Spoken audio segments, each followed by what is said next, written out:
memberikan dampak pada pergerakan harga minyak dunia. Tren harga minyak mentah pun sempat menguat.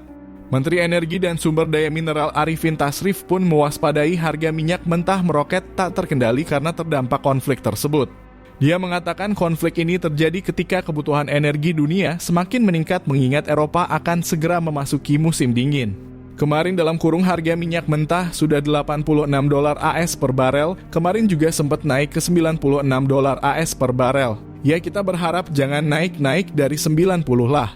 Di level situ dululah papar Arifin di Kementerian ESDM Jumat 13 Oktober 2023. Arifin memastikan untuk saat ini ketersediaan dan distribusi bahan bakar minyak di masyarakat masih terjaga. Kita dengan adanya itu dalam kurung, konflik Hamas-Israel masih bisa menjaga keberlangsungan BBM kita. Tribun X sekarang menghadirkan lokal menjadi Indonesia.